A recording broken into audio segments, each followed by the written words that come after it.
Kurnool bus ప్రమాదంపై ప్రధాని మోడీ దిగ్భ్రాంతి వ్యక్తం చేశారు. మృతుల కుటుంబాలకు 2 లక్షల ఎక్స్‌గ్రేషియా ప్రకటించారు. గాయపడ్డ వారికి 50,000 తక్షణ సాయం ఇస్తామని చెప్పారు. హైదరాబాద్ నుంచి బెంగళూరు వెళ్తున్న బి కావేరి ట్రావెల్స్ వోల్వా బస్సులో మంటలు చెలరేగడంతో 11 మంది సజీవ దహనమయ్యారు. 2 డ్రైవర్ల సహా 23 మంది సురక్షితంగా బయటపడ్డారు. అయితే పలువురు ప్రయాణికులకు కాలిన గాయాలయ్యాయి. మొత్తం 14 మందికి చికిత్స కొనసాగుతోంది. కర్నూలు ప్రభుత్వ ఆసుపత్రిలో 11 మందికి, ప్రైవేట్ ఆసుపత్రిలో 3కి చికిత్స జరుగుతోంది.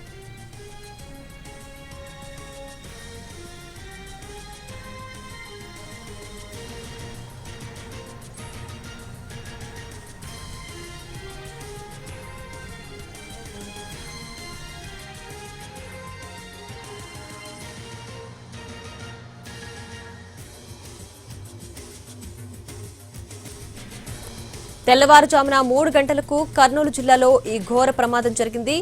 మంటలు చెలరేగిన సమయంలో బస్సు ప్రయాణికులంతా గాఢ నిద్రలో ఉన్నారు. నిద్రలో ఉన్న ప్రయాణికులు మేల్కొని ఏం జరుగుతుందో తెలుసుకునే లోపే బస్సు దగ్ధమైంది. ప్రయాణికుల ప్రాణాలు గాల్లో కలిసిపోయాయి.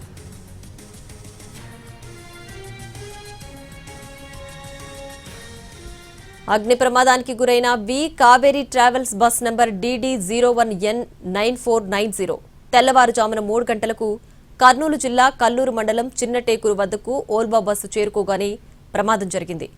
స్పీడ్గా దూసుకెళ్తున్న బస్సు ఓ బైక్ను ఢీకొట్టడంతో ఈ ప్రమాదం జరిగింది. బైక్ బస్సు ముందు కింద భాగంలో ఇరుక్కుపోయింది.